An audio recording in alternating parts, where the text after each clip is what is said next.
প্রদীপ দান করে ঘাটে প্রণাম করছেন, গোপালের জন্য মঙ্গলার্থে প্রার্থনা করছেন নারায়ণের কাছে, নারায়ণকে পাশে রেখে নারায়ণের কাছে প্রার্থনা করছেন। হরি বল। এটাই তো বাৎসল্য প্রেম। যদি যশোদা জানতেন যে তার গোপাল গোবিন্দ যদি ভগবান, তাহলে বাৎসল্য প্রেম হতো না। এটাই দেবকী আর মা যশোদার মধ্যে পার্থক্য।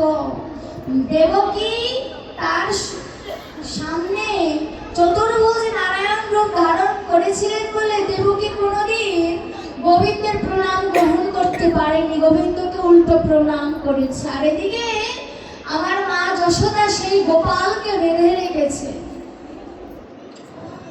আবার নন্দরাজা তার মাথায় পাদুকা দিয়ে দিয়েছে। এটা হচ্ছে বাৎসল্য প্রেম। যদি জানতো সে ভগবান, তাহলে বাৎসল্য প্রেম আমার ভগবানের আস্বাদন করা হতো না।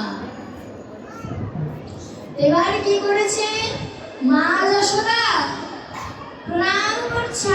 আমার গোপাল প্রদীপগুলোকে বলছে, আয় প্রদীপ আমার কাছে আয়। বল, ধ্যান দিন কতটা কত মার্মিক। প্রদীপগুলোকে বলছে, আয় প্রদীপ আমার কাছে আয়। আমরা মানুষরা যেমন ভগবানের ডাক শুনি না, প্রদীপও সব কিন্তু ভগবানের ডাক শুনল না। কিছু প্রদীপ যমুনায় ডুবে গেল, কিছু প্রদীপ গোবিন্দের ডাক শুনে গোবিন্দের কাছে চলে গেল। যে প্রদীপগুলো আমার গোবিন্দের কাছে চলে এলো, সেই প্রদীপগুলোকে আমার গোবিন্দ তার ওই পুটলির ভিতরে ভরে রেখেছে। ভাগবতকার ডক্টর মহানামব্রতজি বলল যে দেখে নাও, লীলাটা দেখে নাও। কেন? কারণ এই জগতে আমরা সবাই ওই প্রদীপের মতো। যমুনাটা হচ্ছে মায়া। ওই যমুনাতে মা যশোদার মতো আমাদের প্রত্যেকের মায়েরা ভাসিয়ে দিয়েছে। কিছু প্রদীপ ডুবে যায়। কেন ডুবে যায়? মায়ার সংসারে মায়ার দাসত্ব করতে করতে ক্লান্ত হয়ে একদিন প্রদীপটি মায়ার নদীতে ডুবে যায়। আর কিছু প্রদীপ যারা গোবিন্দের ডাক শুনেছে, গুরুদেবের ডাক শুনেছে, তারা তো নেভেই না, বরং তারা পারে চলে আসে গোবিন্দের ওই মধুময় ডাকে। কত রসময় কথা। আর গোবিন্দ যখন ওই সেগুলোকে পুটুলিতে ভরেছে, চোরের স্বভাব চুরি করা, চোরের ধর্ম কিন্তু মরে গেলেও যায় না। আমার গোবিন্দ সেই চোর স্বভাবটা ত্যাগ করতে পারেনি। এখন মা যশোদা চোখ খুলেছে, গোপাল তার পাশে দেখলেন। বাড়ি ফেরার পথে প্রদীপ যদি কোলের ভিতরে থাকে একটা শব্দ হয় না? প্রদীপে প্রদীপে ঘর্ষণ লেগে কিন্তু শব্দ হয়। এখন মা বলছে, কি রে, শব্দ কিসের? গোপাল বলছে, ও মা কিছু না, ধরা পড়ে যাবে তো। বলছে কিছু না। তখন মা যশোদা বলছে যে চোরের মায়া জল দিয়ে ধুলেও যায় না। দেখি তো তোর পোটলার মধ্যে কি আছে। ভাবুক দাঁড়িয়ে বলছে, ভাবুক কে জানেন? আমার মহানামব্রতজি। ভাবুক দাঁড়িয়ে বলছে, বলি হারি যাই, চোরের ধর্ম বলে জল দিয়ে ধুলেও যায় না। কথাটা কতটা মার্মিক কথা। ভগবান আবার ভাব নেত্রে জানিয়ে দিল, ও দাস মহানামব্রত, শুনে নাও, আমার ধর্ম যদি চলে যায় তোমার ধর্ম ঠিক থাকবে তো? কথাটা কত বড় দামি কথা। ভগবান যদি ভগবানের ধর্ম ভুলে যায়, আমাদের ধর্ম ঠিক থাকবে না। তখন মা যখন বলেছে, পোটলার মধ্যে দেখি তো কি আছে। আমার গোবিন্দ বলছে, কারোর অনুমতি ছাড়া কারোর পোটলায় হাত দিতে নাই, এটা অপরাধ। বড় বেই হয়ে গিয়েছ, ছেলে পোটলায় হাত দেব সেটার জন্য অনুমতি দরকার। চোরের পোটলায় হাত দেওয়া যায়, দেখি তো কি আছে। যখন পোটলা গুলো দেখেছে, ওই পোটলার ভেতরে প্রদীপ, আপনার ছেলে এই কাজ করলে 2-3টে দিয়ে দিতেন না? মা যশোদাও দিয়েছে। হ্যাঁ, আমি প্রদীপে দিলাম মঙ্গলার্থে, আর সেই প্রদীপগুলো তুই তুলে তুলে এনেছিস। আর গোপাল মাকে কি বললো জানেন? ও মা, তুমি আমায় যতই মারো প্রদীপগুলো কেন এনেছি জানো? ওই প্রদীপগুলোকে আমি আনতাম না গো। ওই প্রদীপগুলো যখন ডুবে যাচ্ছিল, ওই প্রদীপগুলো যেন আমায় ডেকে ডেকে বলছিল, হে পরমানন্দ, আমায় দয়া করে তুলে নাও, আমি যে ডুবে যাচ্ছি।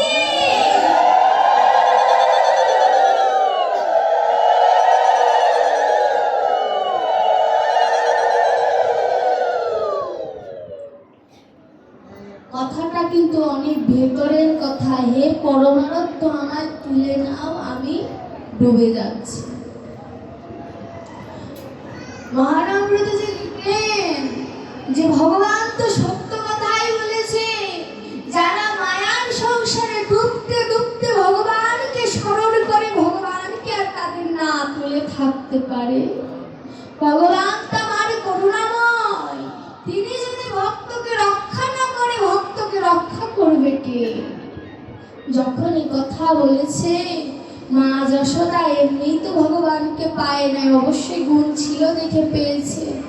মা যশোদা সন্তানের কথা শুনে গোপালকে জড়িয়ে ধরে বলছে, বাবারে, আজ যেমন তুই তুলে নিলি প্রদীপগুলোকে, নারায়ণ যেন আমায় তেমন করে তুলে নেয়। কি বলছে? এক নারায়ণকে জড়িয়ে ধরিয়ে আরেক নারায়ণের কাছে নিবেদন করছে যে নারায়ণ যেন আমায় এমন করে তুলে নেয়। মহারামব্রত আবার লিখলেন, বলিহারি যাই মা, তুমি যদি জানতে তোমার ঘরে স্বয়ং নারায়ণ খেলা করে, তুমি কি আর এই বাসনা করতে? দেখুন, ভগবান যদি কাউকে একবার মায়ের বন্ধনে পেতে পেলে, কোনো মায়ের ক্ষমতা নাই বোঝার যে সেটা তার সন্তান না আমার ভগবান। এটাই তো বাৎসল্য প্রেম।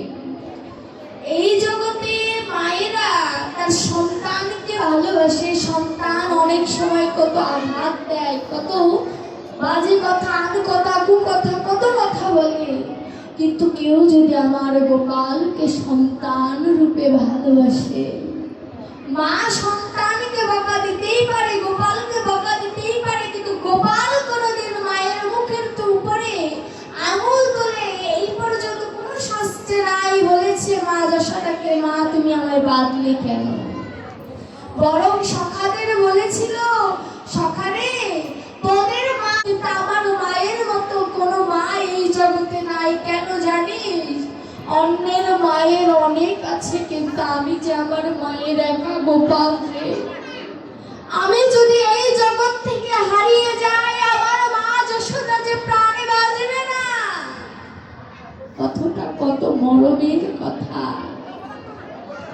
এই জগতের প্রত্যেক মা তার সন্তানকে ভালোবাসে, কিন্তু কেউ যদি আমার গোপালকে ভালোবাসতে পারে, এই জগতে সবাই একদিন না একদিন ফাঁকি দিয়ে চলে যাবে, কিন্তু আমার গোপালকে যদি কেউ একবার ভালোবাসে, এমনও প্রমাণ আছে আমার গোপাল তার শ্রাদ্ধ আদি পর্যন্ত করে নিয়ে যায়। কি যদি কেউ আমার গোপালকে তেমন করে ভালোবাসে, এই জগতে যার ভাই নাই সে আক্ষেপ করে ভগবান আমায় ভাই দাও। এই জগতে যার পিতা নাই সে আক্ষেপ করে, আহারে আমার পিতা নাই। এই জগতে যার মা নাই ভগবানের কাছে আক্ষেপ করে, আমার মা নাই। কেউ আক্ষেপ করে না, গোবিন্দ তুমি তো আমার নাই, তুমি তো আমার হলে না। এই জগতে সবার জন্য আক্ষেপ করি, কিন্তু যে দয়াময় সব থেকে আপন বান্ধব, পরম বান্ধব, সেই পরমের সাথে তো যুক্ত হওয়া হলো না। সেই গোবিন্দকে তো বলতে পারলাম না, দয়াময় তুমি কি আমার হবে না? এই জগতে তো সবাই আমাকে ভাগি দিয়ে একদিন না একদিন চলে যাবে, তুমিও আমায় ভাগি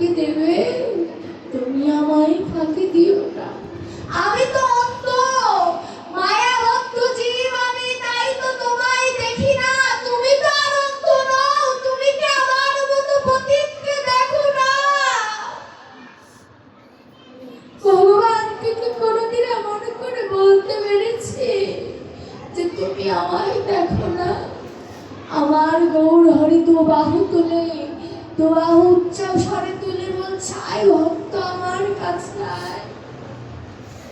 আমার তো যাওয়া হলো না। বৃষ্টি হলে আমরা কষ্ট প্রকাশ করি, আহারে আজকের দিনটা বোধহয় ভালো নয়, তাই তো বৃষ্টি হয়। আর আমার ভাগবতে মহানব্রত যে কি বললো জানো, যেদিন বৃষ্টি হয় সেটা ভক্তের জন্য দুর্দিন নয় গো। যেদিন সাধু সঙ্গ ভক্ত সঙ্গ হলো না, সেটাই ভক্তের জন্য একমাত্র দুর্দিন। এই বৃষ্টি একদিন না একদিন সময় মতো থেমে যাবে, কিন্তু আমার এই দেহের ভেতরে যে যন্ত্রণা, মায়ার যন্ত্রণা, এই যন্ত্রণা ততদিন পর্যন্ত শেষ হবে না যতদিন আমার গুরু গোবিন্দের আশ্রয়ে যাওয়া হবে না। সময় থাকতে মন বৃন্দাবনে চলো, বৃন্দাবনে না গেলে তোমার ইহকাল পরকাল সবে গেল। এবার তো চলো। এই ভক্ত সঙ্গ করলে পরে কি হবে জানো, এই জগতে কেউ থাকবে না। এমনও আছে, এই যে আমাদের শ্রীবাস সঙ্গীনা, যার কথা বলি, শ্রীবাসের পুত্র মরে গেল। ভগবান বলেছিল, ভয় নাই, আমি কথা দিলাম তোমার শ্রাদ্ধের ভিক্ষা সহ সকল কিছু আমি করব। যার পুত্র নাই, ভগবানকে যদি এমন করে ভালোবাসতে পারো যে ভগবান তুমি আমার ছেলে, আমার মৃত্যুর পরের কর্তব্য পালন করার দায়িত্ব আমি তোমায় দিয়ে গেলাম, আমার ভগবান কি আর বৈকুণ্ঠে বসে থাকতে পারবে? আমার ভগবান তখন তার পিতার কর্ম করার জন্য এই ধরাধামে চলে আসবে। হরিদাস ঠাকুর নাম করতে করতে যখন বয়স হয়ে গেল, মহাপ্রভু হরিদাসকে বলল, হরিদাস এবার কৃষ্ণ নামটা একটু কমিয়ে দাও, বয়স হয়ে গিয়েছে তো, এত কৃষ্ণ নাম করো না। হরিদাস বলল, দয়াময় তুমি আমার দেহে শক্তি দান করো যাতে আমি আরো বেশি কৃষ্ণ নাম করতে পারি, কিন্তু আমায় কমিয়ে দেওয়ার কথা বলো না। আমার দেহ অচল হয়ে গিয়েছে, কিন্তু আমার ভেতরের আত্মার খোরাক যে মেটে না গো। হরিদাস ঠাকুর যেদিন দেহ ত্যাগ করলেন মহাপ্রভুর কোলে, আমার মহাপ্রভু কোনোদিন কাঁদেনি, কোনোদিন শোক করেনি, কিন্তু যেদিন হরিদাস ঠাকুর মারা গেল, সেদিন হরিদাস ঠাকুর সেই মৃতদেহ নিজের ভেতরে আঁকড়ে ধরে হরিদাস হরিদাস বলে এমন করে কেঁদেছিল। মহাপ্রভু গোবিন্দ দাস প্রশ্ন করলেন ভগবানকে, মহাপ্রভুকে জিজ্ঞাসা করলো, মহাপ্রভু তুমি কাঁদছো কেন? তোমাকে এই কাঁদা বানায় না? গীতায় বলেছে শোক করো না, তুমি শোক করছো কেন? আমার মহাপ্রভু বললেন যে আমার ভক্ত হারিয়ে গেল, আমি হরিদাসের মুখে আর কৃষ্ণ নাম শুনবো না, তাই তো আমার দেহ আজ কেঁদে উঠেছে। আমার ভগবান ভক্তের জন্য কাঁদে, ভক্তের কাছে গীতাও মাথা নিচু করে থাকে। গীতার কথাও আমার মহাপ্রভুর মনে রইল না যে শোক করো না। ওরে ভক্ত, কেউ যদি আমার ভগবানকে একবার ভালোবাসতে পারে, কোন শাস্ত্র আমার ভগবানকে বৈকুণ্ঠে ধরে রাখতে পারে না। আমার মহাপ্রভু সেই ভক্তের কাছে চলে আসে। আমার হরিদাস ঠাকুরকে যেদিন চিতায় শুইয়ে দেওয়া হলো, ভগবানের কাছে আগুনের লাঠি বলল, দাও পুড়িয়ে দাও। মুখাগ্নি সর্বপ্রথম করতে হয়। আমার গৌর হরি কেঁদে কেঁদে বলছে, ওই মুখে আগুন দেব কেমন করে? যে মুখ সর্বদা কৃষ্ণ নামে কাঁদে, সেই মুখে আমি আগুন দেব কেমন করে? আমার মহাপ্রভু পারলেন না। ভক্ত যদি একবার ভগবানকে ভালোবাসতে পারে, আমার ভগবান যে সব সহ্য করতে পারে, ভক্তের নয়ন জল সহ্য করতে পারে না। আমার ভগবান করুণাময়, তিনি করুণা করার জন্য এই ধরাধামে এসেছে। কিন্তু আমার মতো পাষণ্ডের করুণা হবে কেমন করে? আমি তো করুণা নিতেই প্রস্তুত নই।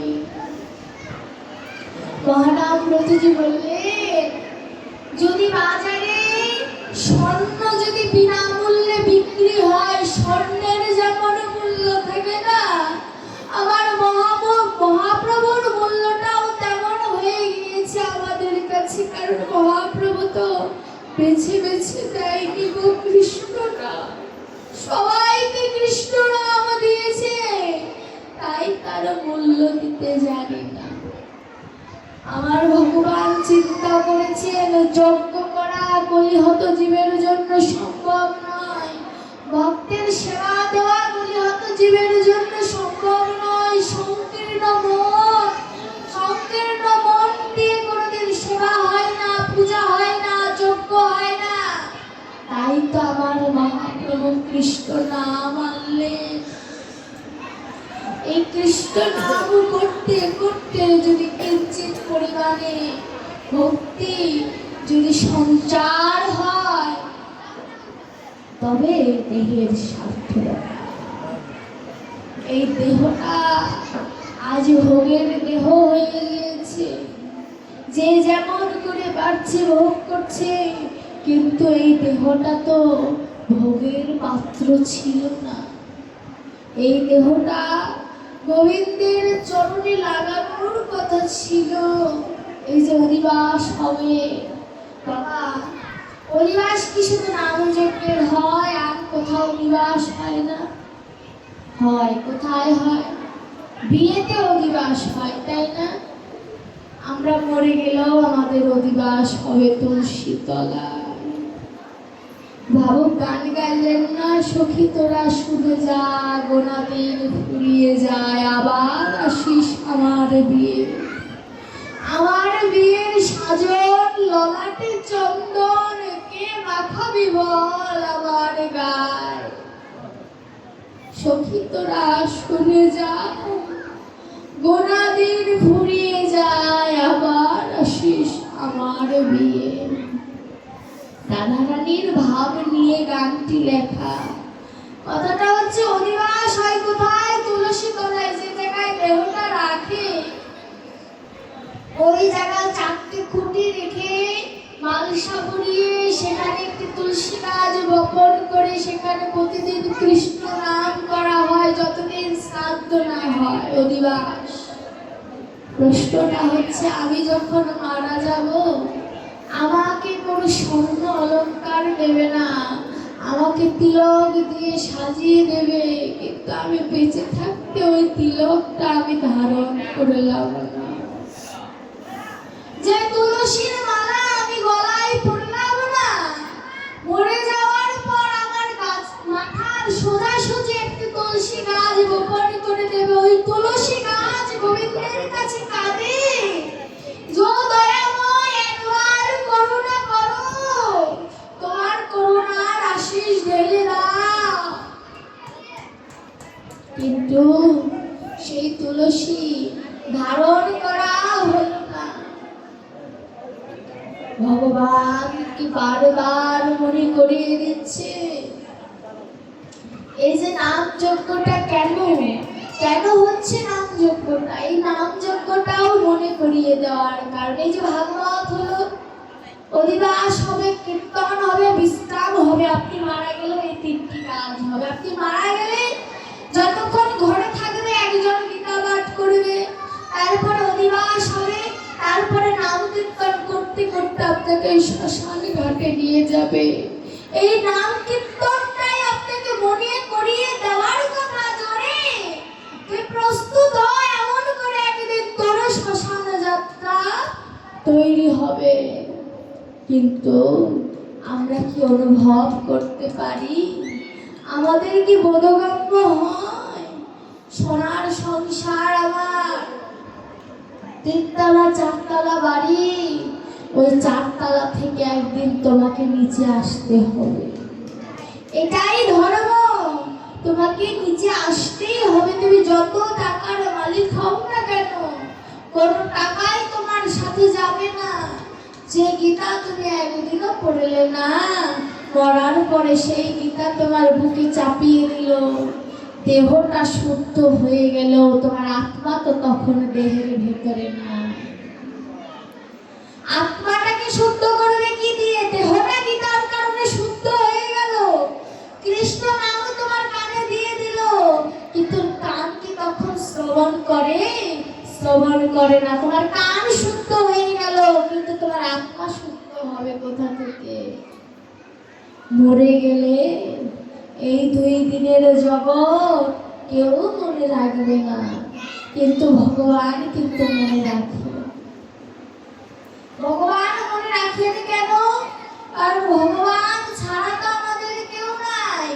ভগবান যদি আমাদেরকে ভুলে যায় তবে কে মনে রাখবে? কেউ মনে রাখার না। ভগবান সবার যদি তার প্রমাণ দিতে যায়, ভক্তমাল গ্রন্থের শ্রীখণ্ড নিবাসী এক ভক্তের কথা দিয়ে প্রমাণ দেওয়া চলে। এক ছোট্ট ছেলে, তার বাবা কবিরাজ। বাবা শিশুকে বললেন, ওরে আজ আমি কবিরাজি করতে যাব, তুই একটু আমার রঘুনাথজির সেবা দিবি। আচ্ছা বাবা, ঠিক আছে, তুমি যখন বলেছ একদিনের ব্যাপার তো আমি সেবা দেব। বাবা কবিরাজি করতে গেলেন। এখন ছেলে তো রান্না করতে জানে না, বলে তো দিল ভোগ লাগিয়ে দেবে। এখন ছেলে কি করেছে, সব আনাজ তরকারি কেটে খিচুড়ির মতো একটা কিছু বানিয়েছে। কিন্তু ছেলের ভিতরে খুব ভক্তি। ছেলে মা অন্নপূর্ণাকে স্মরণ করে বলছে, মা অন্নপূর্ণা, তুমি দেখো খাবারটা যেন খাওয়ার উপযুক্ত হয়, রঘুনাথজি যেন সেবা নেয়, না হলে বাবা আমাকে ভীষণ বকবে। আমরা কজন এভাবে ভগবানের সেবার আয়োজন করি? নিয়মটা কিন্তু মা অন্নপূর্ণাকে স্মরণ করে চূড়াকে প্রণাম করে রন্ধন করা এবং ভগবানের নাম স্মরণ করা। তো রন্ধন করছে আর চিন্তা করছি, আমি যা রান্না করছি এটা খেতে পারবে তো? তারপরে বাবার কথা মনে পড়লো। বাবা বলেছে, ভক্তি সহকারে কেউ যদি কিছু দেয়, ভগবান তা সেবা নেয়। এই বিশ্বাসে রান্না করে তা ঠান্ডা করে তুলসী পত্র দিয়ে রঘুনাথের মন্দিরে যেয়ে রঘুনাথের সামনে দিয়ে বলছে, রঘুনাথ সেবা নাও। রঘুনাথকে বলছে সেবা নাও। এখন ভগবানের সামনে প্রসাদ দিলে কি আর ভগবান সেবা নেয়? নেয় না তো। ভগবানকে বলছে, ভগবান সেবা নাও। কি ব্যাপার, তুমি সেবা নিচ্ছ না কেন? ওই যে বললো না, শিশুর মতো মন নিয়ে যে কৃষ্ণ ভজে, কৃষ্ণ তারে কভু নাহি ত্যাজে, তাকে ত্যাগ করে না। শিশুর মতো মন নিয়ে যদি কেউ ভগবানকে ডাকে, মন্ত্রতন্ত্রের প্রয়োজন নাই সেখানে। বারে বারে বলছে সেবা নাও। ছোট্ট ছেলে তো, শিশু রেগে গিয়েছে, কি ব্যাপার, আমি এত কষ্ট করে হাত পুড়িয়ে হাত দেখাচ্ছে, আমার হাত পড়ে গিয়েছে রান্না করতে, তুমি সেবা নিচ্ছ না কেন? ও, আমি মন্ত্রতন্ত্র জানি না তাই আমারটা সেবা দেবে না, নাকি খাবার ভালো হয়নি এই ভয়ে সেবা নেবে না? কোনটা? হাতে লাঠি তুলেছে, দ্রুত এসে তুমি সেবা নেবে, মানে এটা হচ্ছে ভক্তি। লাঠি কাজে তুলেছি, ভাবু কদরে দাঁড়িয়ে বলছে, বলি হারি যায় যে কিনা সবাইকে শাসন করে, তাকে আজ লাঠি তুলে শাসন করছে যে সেবা নিতে আসো দ্রুত, আমারও তো খিদে লেগেছে, তুমি না খেলে তো আমি খেতে পারবো না। ভগবান রঘুনাথ বিগ্রহের ভিতরে হাসছে আর ভাবছে, আমি কি এইভাবে রাখলে এত তাড়াতাড়ি আসতে পারি? ডাকতে ডাকতে যখন আর ভগবান আসে না, ছোট্ট শিশুর ভেতরে অনুরাগ এলো, অনুরাগের না এলে ভজন হয় না। অনুরাগের ঘরে না ঢুকলে মন, মুখের কথায় ভজন হয় না। জগবন্ধু সুন্দর বলেছে, অনুরাগের ঘরে না ঢুকলে মন, মনকে বলছে যে অনুরাগের ঘরে তুমি যদি না ঢুকো, তুমি মুখের কথায় তোমার ভজন হবে না। তো যখন এই কথা বলেছে, অনুরাগ এসেছে ভক্তের ভেতরে, ও তুমি আসবে না, আমি তোমাকে মন্ত্র তন্ত্র দিয়ে পূজা করতে জানি না, কিন্তু আমার ভেতরে ভক্তির তো কোনো কম নাই। আমি মা অন্নপূর্ণাকে স্মরণ করে রান্না করেছি, এসো দয়াময়। যখন বলেছে এসো দয়াময়, তখন কি আর দয়াময় দূরে থাকতে পারে? তখন আমার রঘুনাথ ছোট্ট একটা শিশুর রূপ ধারণ করে বিগ্রহ থেকে বের হয়ে এসে খিচুড়িতে হাত দিয়ে বলছে, খিচুড়িটা ভালোই হয়েছে, লবণ হয়নি। খিচুড়িটা ভালোই হয়েছে, লবণ হয়নি। ভক্ত বলছে, আমার জীবনটা তো ভালোই ছিল, কিন্তু ভক্তিটা আমার দেহে হলো না।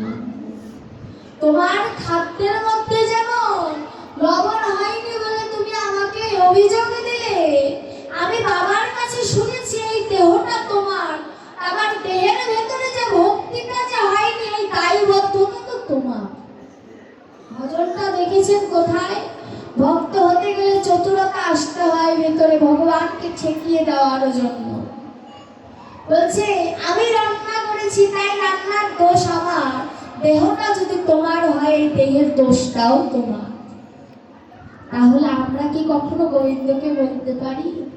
আরে পাপ করেও যদি কেউ গোবিন্দকে বলে আমি অত বুঝি না, পাপের দায়বদ্ধতাও তোমার, যদি কেউ মন থেকে বলে ভগবান তাতেও সন্তুষ্ট হয়ে বলে তথাস্তু। তো সেটা তো ভেতর থেকে আসতে হবে, মুখের কথাই হলে হবে না, তো ভেতর থেকে বলতে হবে যে দয়াময় আমি ভালো করি আর খারাপ করি সকল কিছু তোমার।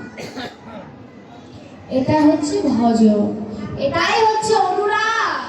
তাই তো বলছে অনুরাগে না ঢুকলে মন, মুখের কথায় তোমার ভজন হবে না। যখন ভগবান সেবা নিচ্ছে, প্রথম দিন ভগবান একাই সম্পূর্ণ খিচুড়িটা খেয়ে ফেলেছে। ভক্তের কথা আর চিন্তা করেনি, শিশু আর বলেনি যে তুমি যে সম্পূর্ণ খেলে এখন আমি খাবো। বাবা কবিরাজি করে আসার পরে ছেলের কাছে যখন প্রসাদ চাইলেন, বাবাকে বলছে তোমার রঘুনাথ বড় ছোটা, একাই খেয়ে ফেললো, আমাকে কিছুই দিল না। কেন আমাকে তো কিছু দিল না? একবার তো বলতে পারতো তুমি কিছু খাবে না। বাবা ভাবছে ছেলে হয়তো নিজেই একাই সম্পূর্ণ খেয়ে ফেলেছে, ভগবান নামে দোষারোপ করছে। এখন বাবা আর কিছু বলেনি, ছোট শিশু তো। পরের দিন ভগবানকে নাড়ু দিয়েছে। এখন ভগবান আগের দিনের মতো আবার এসেছে নাড়ু খেতে। নাড়ু গোপাল তো নাড়ু দেখলে কি আর লোভ সামলাতে পারে? এবার আর টাকার প্রয়োজন হয়নি, খাবার দেওয়ার সাথে সাথে চলে এসেছে। এবারে যখন নাড়ুটা খেতে গিয়েছে, আমার ভক্ত তখন রঘুনাথের হাত চেপে ধরেছে, দাঁড়াও, আগের দিন তুমি একাই সব খেয়ে ফেলেছো, আমার অনাহারে থাকতে হয়েছে। তোমার মা বাবা তোমাকে কিছু শেখায়নি খেতে গেলে যে সাধতে হয়? দেখো ভগবানকে বলছে তোমার মা বাবা কিছু শেখায়নি, খেতে গেলে সাধতে হয়। ভগবান মনে মনে বলছে আমার পিতা মাতা তো ভক্ত, ভক্ত আমাকে সর্বদা আমার কাছ থেকে চেয়ে নিয়েছে, তুমি চাইলে না, তাই ভাবলাম আজ দেব না, প্রতিবার তো আমি দিয়েই যাই, এবারে নাই আমি নাই দিলাম। বলছে অত কথা বাপু আমি বুঝি না, আজ তুমি কিছু খাবে আমি কিছু খাবো। এই কথা বলে ভক্ত ভগবানের মুখের থেকে নাড়ুটা নিজে কেড়ে নিয়ে নিজে খায়, আবার ভগবানকে ওই এঁঠো নাড়ু আবার ভগবানকে দেয়। বাবু বদনে দাঁড়িয়ে বলছে বলি হারি যায়, যাকে প্রসাদ নিবেদন করতে গেলে ভক্তরা সাধকরা ভয় পায়, আর এই ভক্ত কিনা নিজের মুখের এঁঠো প্রসাদ ভগবানকে দিয়ে দিচ্ছে। এই না সভ্য রস। এমন রস না থাকলে কি আর কেউ রসিক জনকে পেতে পারে? এইভাবে 2-3 দিন কেটে যায়। বাবা চিন্তা করলেন, ছেলে আমার বড় মিথ্যেবাদী হয়ে গিয়েছে, নিজে নিজে খায় আর ভগবানের নামে দোষারোপ করে। তিনি কি করলেন? ছেলেকে বললেন, বাবা আজকেও তুমি ভোগ লাগিও, আমি কবিরাজি করতে যাচ্ছি। আসলে কবিরাজি করতে না গিয়ে ঠাকুর ঘরের পাশে দাঁড়িয়ে আজকে দেখবে যে ঘটনাটা কি ঘটে। ভগবান যদি কৃপা করে কাউকে যদি না দেখায়, কারোর সাধ্য নাই তা দর্শন করার। এখন ভগবান আবার উপস্থিত হয়েছে ভক্তের সাথে, ভক্ত লীলায় মেতে রয়েছে। এইদিকে বাবা শুধু আওয়াজ পায় তার ছেলের কার সাথে যেন কথা বলে। তো ভগবানের ওই দিব্য আওয়াজ শোনার জন্য দিব্য নয়ন এবং দিব্য কর্ণের প্রয়োজন। সবাই কিন্তু ওই আওয়াজ শোনে না। ছেলের আওয়াজ শুনতে পায় কিন্তু ভগবানের আওয়াজ আর শোনে না। পিতা কৌতূহল বশত মন্দিরের দরজা যখনই খুলে দিয়েছে, ভগবান অদৃশ্য হয়ে গিয়েছে, শুধুমাত্র তার ছেলে বসে আছে। পিতা জিজ্ঞাসা করলেন, পুত্র তুমি কার সাথে কথা বলছিলে? বলছে, এই মাত্রই তোমার রঘুনাথ আমার সামনে বসে খাচ্ছিল, তুমি আসলে বলে রঘুনাথ হয়তো চলে গেল। বাবা তুমি কি এমন কর্ম করেছো যে রঘুনাথ তোমায় দেখা দিল না? দেখুন ছোট্ট শিশু বাবাকে যে প্রশ্নটা করেছে, এই প্রশ্নটার ভার কিন্তু অনেক। বাবা তুমি কি কর্ম করেছো যে তোমাকে রঘুনাথ দর্শন দিল না? এই প্রশ্নটাই ভক্ত শুধু তার পিতাকে নয়, ভগবান ডক্টর মহারামব্রতজি আমাদের সকলকে এই প্রশ্ন করলো যে তোমরা কি কর্ম করেছো যে ভগবান তোমাদের দর্শন দিল না? দেখুন প্রশ্নটা কিন্তু এখানে সীমাবদ্ধ রইল না। আবার প্রশ্ন করছে, বাবা তুমি তো নিত্য নিত্য সেবা দাও, তোমার সেবা গ্রহণ করে না, আমার সেবা যে গ্রহণ করল। কথাটা কিন্তু অনেক দামি কথা। দেখো সবাই আমরা ভগবানকে যার যেমন সামর্থ্য তেমন কিন্তু সেবা দেই। কিন্তু যেমন করেই দিই সেটা তেমনই থাকে, সেটা কিছু কমেও না কিছু বাড়েও না। কেন বাড়ে না কমে না? তাহলে আমাদের দেওয়ার মধ্যে কমতি আছে। তাহলে আমাদের দেওয়ার মধ্যে কমতি না থাকলে তো ভগবান আসতেন, নিতেন। আমরা এটাকে উল্টিয়ে পাল্টিয়ে অনেক ভাবে বলি যে ভগবান সেবা নেয় না, ভগবান ওটাকে দর্শন করে খুশি হয়, ভক্তি মিশিয়ে দেয়, তাই ওটা প্রসাদ হয়ে যায়। এটা মনের সান্ত্বনা বার্তা, এটা সান্ত্বনা কথা। যদি আমি ভাগবতের কাছে যাই, ভাগবত বলছে ভক্তেরটা গ্রহণ করে, তাহলে আমি কেন সান্ত্বনা বার্তায় মানব? কথাতে এখানেই প্রশ্নটা, যে ভাগবত বলছে সেবা নেই, সাক্ষাতে এসে সেবা নেয়, আমি কেন সান্ত্বনা গ্রহণ করবো? আমারটা কেন নেয়? তাহলে সে কি আমার ভগবান নয়? সে শুধু তারই ভগবান। ভগবান বলছে, ওরে আমি সবার ভগবান, কিন্তু সবাই আমাকে সেবা দিতে জানে না। সবাই সেবা দিতে জানে না। একটা করে নকুল দানা আর একটা করে কিচমিচ দিয়ে ভগবানকে কিনে রাখা যায় না। ভগবান কিনে ওই বেড়াল পোষার মতো বস্তু নয়, ভগবান অন্তরের বিষয়। ভগবানকে অন্তর দিয়ে অনুধাবন করতে হয়। ভগবান কিসমিস, বাতাসা, ফল, খাবার এগুলো চায় না। ভগবান একটা তুলসী পাতা দিলেও সন্তুষ্ট, কিন্তু ভগবানকে আমি যাই দেই না কেন, ওই তুলসী পাতাটাই যদি আমি দেই, সেটাও তো ভগবানের গ্রহণ করার কথা। নিচ্ছে না কেন? নিল না কেন? তাই তিনি বলছে পত্র পুষ্প ফলন্ত জমে ভক্ত প্রণচ্ছতি। তিনি বলছে যে পত্র পুষ্প ফল এগুলো দিয়ে যে আমাকে দেয় তারই পূজা নেই, কিন্তু আমারটা তো নিচ্ছে।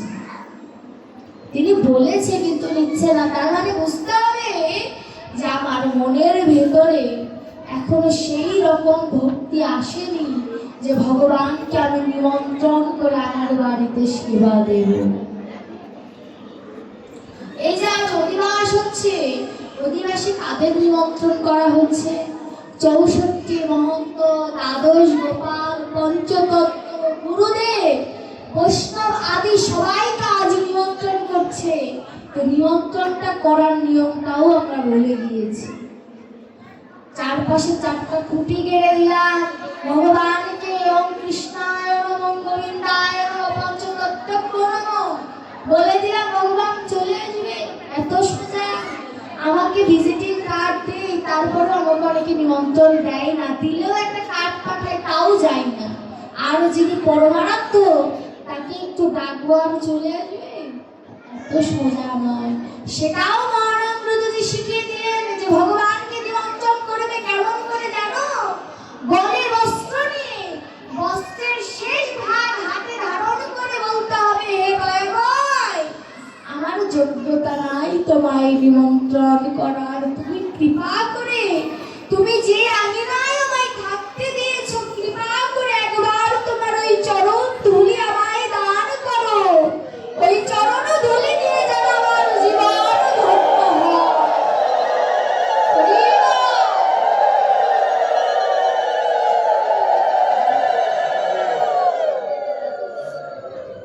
মহান অমৃতজি আমাদের শিখিয়ে দিলেন যে ভগবানকে এই অধিবাসের সময় ওই গোবিন্দের বিগ্রহের সাথে, পঞ্চতত্ত্বের বিগ্রহের সাথে কেমন করে হাত জোড় করে নিমন্ত্রণ করতে হয়। এত সোজা নয়। তিনি প্রয়াস লভ্য নয়, তিনি প্রসাদ লভ্য। তাকে চেষ্টা করে পাওয়া যাবে না, তাকে বিনয় করে আনতে হবে। সে যদি করুণা করে আসে তবে জীবন ধন্য। ঠিক দেখো, যেখানে ছিলাম যে আমারটা কেন সেবা নেয় না, এইখানেই। কারণ আমরা ভগবানকে দিয়ে, পর্দা দিয়ে চলে আসি, কিন্তু এইভাবে গলায় বস্ত্র নিয়ে কোনোদিন বলি না ভগবান সেবা গ্রহণ করো। ভগবান তোমার কি আর কিছু লাগবে? একজন বাড়িতে অতিথি এলে তাকে খেতে দিয়ে আমরা তার সামনে দাঁড়িয়ে থাকি, কিন্তু আমাদের বাংলাদেশে বোধহয় এই প্রচলনটা আছে, গোবিন্দকে খেতে দিয়ে পর্দা দিয়ে দেয়। বৃন্দাবনে কিন্তু পর্দা দেয় না, ঠাকুর মশাই ঘরে থাকে, মন্দিরের ভেতরে থাকে। 10 মিনিট 5 মিনিট অন্তর অন্তর ভগবানকে জিজ্ঞাসা করে, দয়াময় আরেকটু ভাত দেব তোমায়, আরেকটু অন্ন দেব তোমায়, তোমার কি কিছু লাগবে? এটা হচ্ছে ভজন, এত সোজা নয়। তিনি দয়ালু স্বর্ণং ব্রজে, তিনি দয়ালু, কিন্তু এই দয়ার সুযোগটাকে অসৎ পথে যদি ব্যয় করি, ভগবানকে আর দয়ালু থাকতে পারি তখন? তবু সে দয়ালু, তাই তো করুণা করে আছে। তো এই ভক্তেও যখন প্রশ্ন করলো, বাবা তোমারটা সেবা নেই না কেন? কবিরাজ সেই সাথে পণ্ডিত স্তম্ভিত হয়ে গেল যে এই প্রশ্নটা কোনদিন তো চিন্তা করি নাই, যে আমি যে পাণ্ডিত্য অর্জন করেছি, কোন শ্লোকের কমতি নাই আমার ভিতরে, আমার টিকি আছে, আমার ভজন আছে, আমার কবিতা আছে, সবই আছে, ভগবান আমারটা নেই না কেন? যখন এই প্রশ্নটা করেছে তখন পাণ্ডিত্য বয়ে গেল, নদীর জলের মতো তরল হয়ে গেল। পণ্ডিত নয়ন জলে কাঁদছে, নয়ন জলে কেঁদে ধ্যানে বসলেন যে কি হয়েছে এই ঘরে, আমাকে একটু ধ্যান করে দেখতে হবে। আমার পুত্রের ভেতরে কেমন যেন একটা ভাব দর্শন হচ্ছে।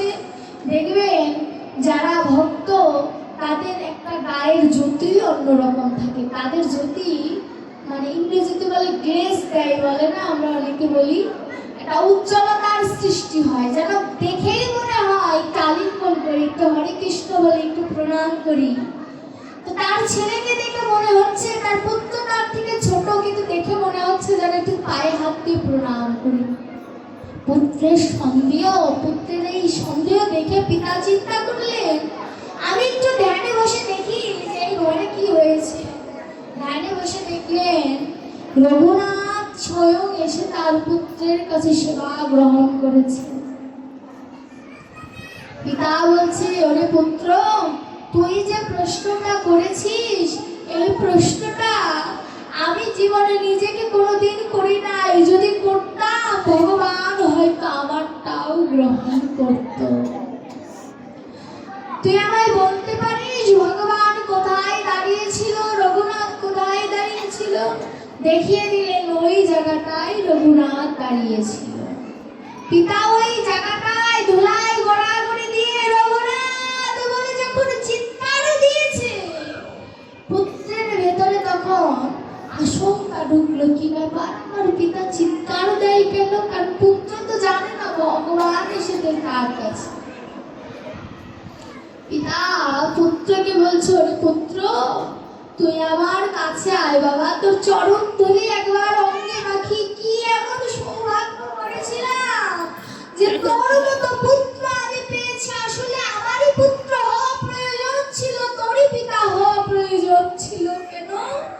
কারণ যে ভজন তোর আছে সেই ভজন তো আমার হলো না।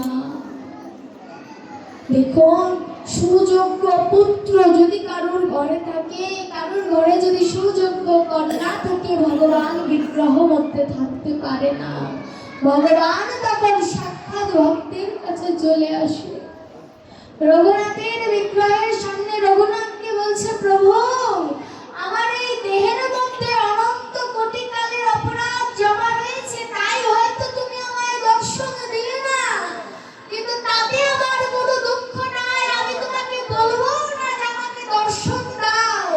তোমার কাছে আমার নিবেদন, বৈতরণীর ঘাটে তুমি আসো আর না আসো, আমার পুত্রকে আমাকে পাঠিয়ে দিও, সে যেন আমায় এই ভব নদী পার করে নিয়ে যায়।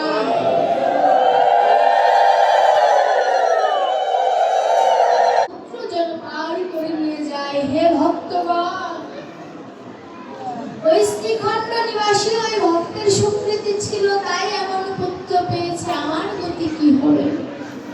আমার গতি আপনাদের মতো শুদ্ধ কৃষ্ণ ভক্তগণ। এই ভক্তগণ যেদিন বৈতরণী ঘাট পার হয়ে সেই স্বধামে প্রত্যাবর্তন করবেন, সেই দিন এই অধমকে ভুলে যেও না তোমরা। এই অধমকে সেদিন তোমাদের সাথে পার করে নিয়ে যেও। আমি জানি ভগবান হয়তো সেদিন বলবে, ওকে নেওয়া যাবে না, ওর ভিতরে কোনো সুকৃতি নাই। সেই দিন তোমরা তোমাদের ওই চরণ ধুলি দান করে আমাকে সুকৃতি পূর্ণ করে দিও, আমি যেন শূন্য না থাকি। এই প্রার্থনাই তোমাদের সকলের চরণে আমার আজকেই রয়ে গেল। আর কিছু চাই না। ভগবান বলেছে, তুমি আমার কাছে সবকিছু পেলেও ভক্তি পাবে না। ওই ভক্তি নিয়ে গেছে আমার ভক্ত মধুকরেরা। মধুকর যেমন মধু সঞ্চয় করে রেখে দেয়, ভক্তও তেমন মধু সঞ্চয় করে রেখে দিয়েছে। ওই মধুর সন্ধানের খোঁজে যদি কোনো পাপি তাপি যেতে পারে, তাহলে তারও উদ্ধার হয়ে যায়। আর ওই কোথায় জানো? ভক্তের চরণের নিচে। ভক্তের চরণের নিচে। তাই তো যে যত পারো ওই ভক্তের চরণ ধুলি অঙ্গে মাখো, নিজের দেহটাকে সোনায় পরিণত করে দাও। সোনার সাথে যেমন সোহাগা মিশালে সোনা যেমন গলে যায়, তদ্রূপ আমার গৌরের সাথে যদি কেউ ভক্তি সোহাগা মিশিয়ে দেয়, আমার গৌরও গলে যায়। তাই ভগবান বলছে যে, কি বলছে পদকর্তা বললেন, হেমশয়ে অতি গোড়া সুমধুর হাসথোরা জগজন নয়ন আনন্দ। হেম মানে সোনা, শয়ে মানে জয় করেছে। বলছে হেমশয়ে অতি গোড়া সুমধুর, তার মুখের হাসিটা অনেক মধুর। সুমধুর হাসথোরা মানে আমার গৌর কিঞ্চিত হাসি দিচ্ছে। সুমধুর হাসথোরা জগজন নয়ানো আনন্দ, অর্থাৎ জগজন মানে জগতের সবার আনন্দ, কিন্তু আমার মতো পাপিষ্ঠের মনে আনন্দ হলো না। কেন হলো না? ওই রূপ যেই দেখেছে সেই ভুলেছে, কিন্তু রূপই যখন আমার দেখা হলো না, আমার ভেতরে আনন্দ হবে কোথা থেকে? সোনাকে জয় করেছে, কারণ সোনা পড়তে পড়তে একটা সময় ক্ষয় হয়ে যায়, উজ্জ্বলতা নষ্ট হয়ে যায়, আবার পালিশ করতে হয়। কিন্তু আমার গৌর সোনা যদি একবার কেউ পরিধান করতে পারে, এর কোনো ভয় হয় না, দিনে দিনে বাড়তে থাকে।